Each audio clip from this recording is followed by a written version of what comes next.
Isang araw na naman sa buhay ni Inday Yayamanin pero asa sa afam. Charat!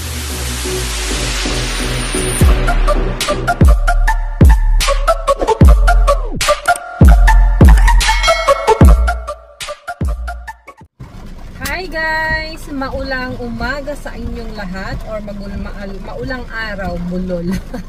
So for today's videos guys is, alam nyo maghapon na akong wala sa bahay ngayon. Actually, kakatapos ko lang kumain. It's 2 o'clock in the afternoon. So I was so busy the whole morning kasi I have to do some groceries kasi wala na kaming mga lulutuin. Wala na lahat. Tapos nag-try akong mag-pick up ng eggs kaso lang wala talaga akong makuhang eggs. Ang hirap maghanap ng eggs ngayon na hindi masyadong mahal kasi ang mamahal ng eggs ngayon. So, those things guys, yung mga hindi ko nagagawa nung panahon na wala akong car. Kasi wala yung car ko, di ba? Alam niyo na yung story nun kung napanood niyo yung videos ko. So, this time naman, after nating mag-lunch, ay pupunta naman tayo sa ating rice miller. So, pupunta tayo sa, magpipick up tayo ng rice. Okay? So, let's go guys. Samahan niyo ko. Ito guys, yung mga pinagkakaabalahan ko every day. No?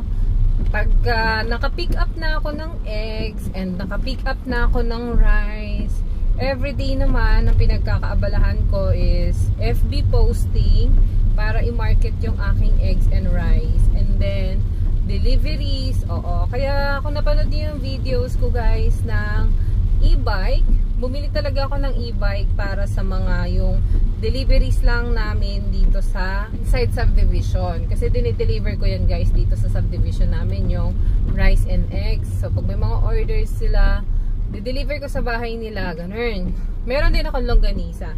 So yung mga business na yan guys, yan yung mga nagbibigay sa akin ng extra income na nung nawalan ako ng car for 3 weeks or almost 3 weeks, talagang tenga, wala talaga akong nagawa. So ngayon, ito back to normal tayo ulit dahil may sasakyan na ulit tayo. So bisi-bisihan na naman ng lola nyo, sabi nga ng asawa ko may sasakyan na naman daw ako kaya hindi na naman daw niya ako makikita sa bahay. Pero hindi niya ako nakikita sa bahay kasi busy ako sa ganito, small business, ganyan, 'di ba? Kasi para may extra income tayo, hindi lang tayo nakatunganga sa bahay, 'di ba? So 'yan ang ginagawa kong part-time para hindi ako nakatunganga lang sa bahay. Pag nasa bahay naman ako guys is ayan, it's either na sa Facebook posting ako ng mga paninda ko at saka ayan, edit ng video, tapos updating dun sa mga kaetsasan at sakit ng ulo dun sa apartment namin. So sobrang busy ko talaga guys kasi kapag nandyan lang ako sa bahay, pahiga-higa, kala lang nila yon, pahiga-higa lang ako, pero hindi nila alam, sumasakit ang ulo ko sa dami ng stress at problema na kailangan kong harapin in everyday life. So yun ang ating ganap for today guys. Hi MG, same brand with my car. Ganyan yung car ko guys, same kami ng car. Guys, grabe, 30 minutes na ako nagbabiyahe from sa bahay namin hanggang dito sa may Inari Center lang ng Antipolo. My gosh, napaka-traffic. Oh, hindi gumagalaw yung mga sasakyan, as in talagang dito tayo guys sa punta sa may left side yung left side na nakikita nyo sa screen. Diyan tayo papunta. Hindi ko alam kung bakit hindi gumagalaw. Talagang nandito nakatutok lang ako. My gosh. Kaya ngayon guys, gagawin natin is mag-U-turn tayo. Dito tayo sa kabilang way dadaan. Ayan o, si Kuya, yung gray na Innova. Nag-U-turn na din kasi yung grabe talaga kanina pa walang galawan. Baka meron na namang something na nangyari dun sa baba. Kaya hindi na naman gumagalaw dito. Wag naman. Pero grabe yung traffic guys. Kaya mag-U-turn na din tayo. Pagka nagkaroon tayo ng space konti, mag-U-turn tayo guys. Guys, nakapag-U-turn na tayo. Babalik tayo dun sa may stoplight. Sa may bandang Unsano. At palakas ng palakas yung ulan. And then the same thing, my God, may thunder. May kulog. Nakakatakot. No? Buwis buhay itong pag-pick up natin ng bigas na to. So, ayun guys. Dito tayo dadaan sa kabila, sa may Cabrera Road. Pababa ng Tikling kasi, sobrang traffic yung dun sa kabilang side. Kaya dito tayo, kasi dito walang traffic. Ma-traffic man tayo dito guys, nandun na tayo sa Tikling mismo. Siguro yung pa-U-turn dun sa may Tikling.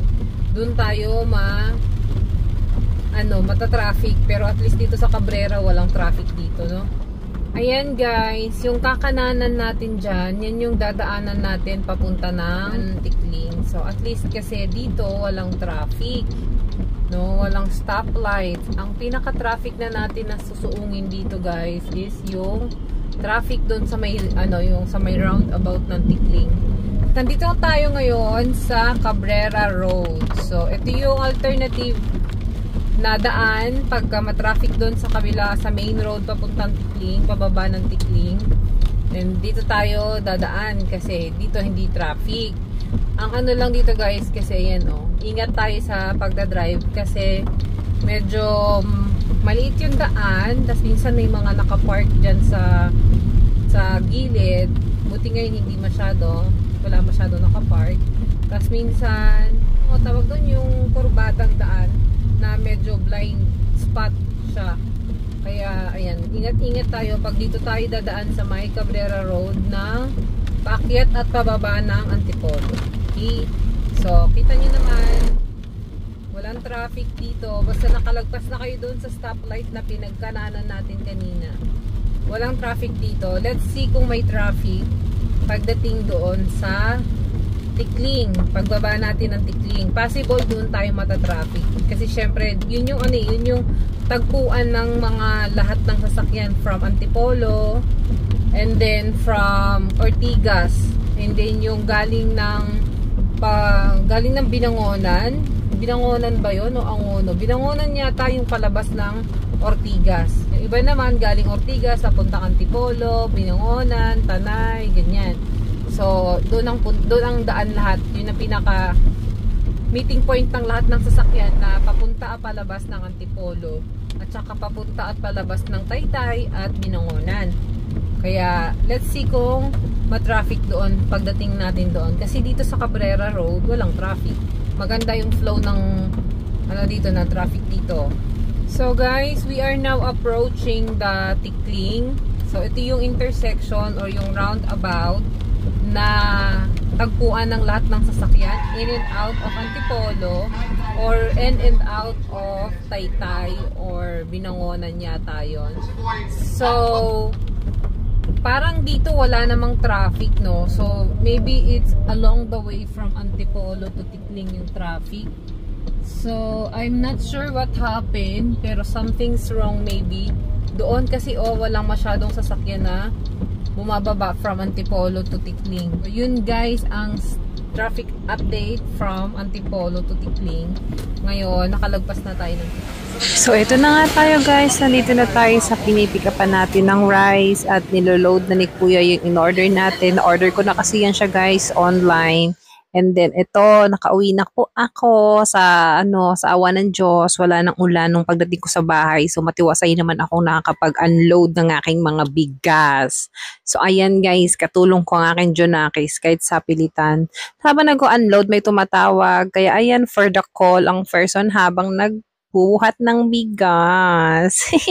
So, ayan, multitasking tayo dyan, guys. Ayan lang, iayos lang namin yung aming bigas dyan. Tapos, handa na naman tayo sa everyday bakbakan ng delivery, mga inday. Yun lang. Thank you so much.